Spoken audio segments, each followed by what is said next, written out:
Hi, I'm Tim. Welcome to Watchbox, and thanks for logging on. If you love this watch, email me, tmosso@thewatchbox.com, your purchase and pricing email question line for buying this or any watch you see on any Watchbox platform. Please reach out to me directly. Email tmosso@thewatchbox.com for pricing.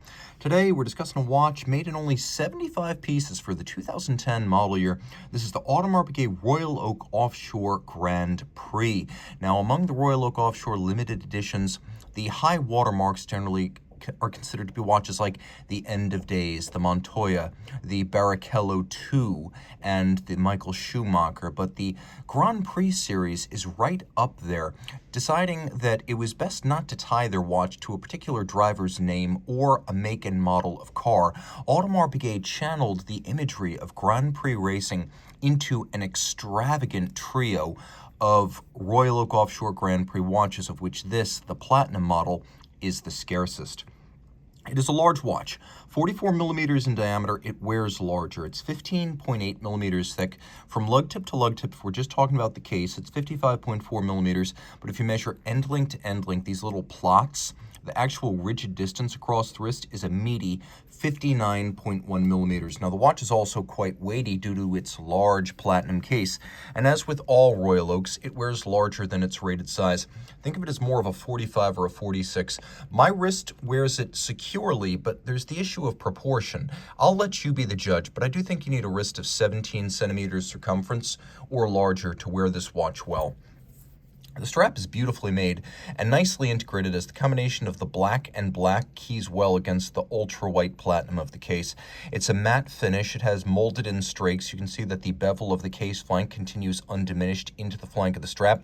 Attention to detail is a strength of Audemars Piguet. The strap is fixed to the case using screws and bars, which is an upscale and more expensive method than spring bars, but also more secure.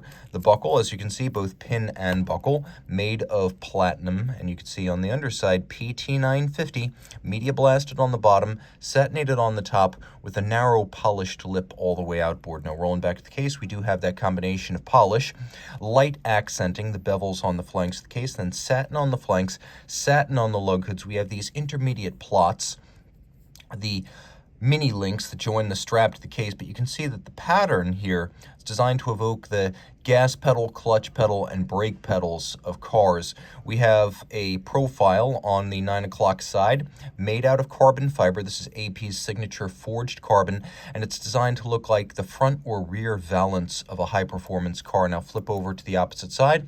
We have titanium chronograph pushers and a crown. The crown looks like the center nut of a Formula One racing wheel. We have a little bit of ceramic flanking the titanium pushers, and then they are, in fact, flanked by forged carbon, which look like the exhaust stacks of a high-performance vehicle. Now, outboard, you can see that the base of the bezel is actually made of polished black ceramic, and it has the appearance of a ventilated brake disc, as you would find on high-performance cars.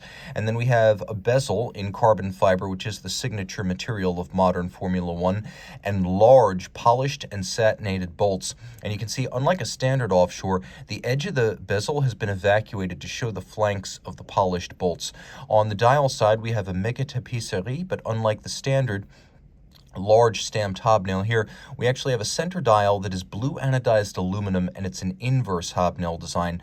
We have a blackened track outboard, and then we have subdials that are designed to be reminiscent of the gauges you would find in a high-performance vehicle, or even the specific displays housed in the yoke or the steering wheel assembly of a Formula One car. Now, we have applique indices. We have hands that are alternately satinated and polished. We'll do a quick loom shot just so you know exactly what you're getting into, and you can see this is a very minimally loomed take on the Royal Oak Offshore. The dial has spectacular depth, starting with a silvered concave tachymeter used for gauging the speed of, for example, a car over a kilometer. From that, you have the hour indices, you have the minute track stepped up over the dial center. Each sub-register has a unique pattern, and each one has a polished chaptering. We have a magnifier on the dial for the date. The watch features both hacking seconds and a quick set date, so you can rapidly cycle the days should the watch run down or encounter an irregular length month. The Dubois de Praz vertical clutch chronograph module, has no jump or stagger to the seconds hand when you start up the chrono because it is, after all, a vertical clutch system. And though it's not easy to see, you can see the pushers are slightly above the center line of the crown because this is a modular complication. Flipping it all over, you can see the reverse side. We have a blackened rotor and a dramatic combination of red, rose gold, and black. And you could see that individual numbering is a thing here. We have a case back that mirrors the dial side, or I should say the bezel side, so the design is mirrored on both sides. We have a blackout track featuring the name of the watch, and then the movement itself, which is Audemars Piguet caliber 3126 with the 3840 Du Bois vertical clutch module. It's a bidirectional winder with ceramic bearings, 50 to 55 hour power reserve. It beats away at 21,600 vibrations per hour, and it has over 360 pieces. It has a full balance bridge with a free-sprung Gyromax-style balance for shock tolerance, and includes a judicious blend of hand and mechanical finishing, which is quite attractive, with Côte de Genève bevels, engine turning on the base plate, mirror black polished screws, solarization on the crown wheel core, and then satination on all the train wheels.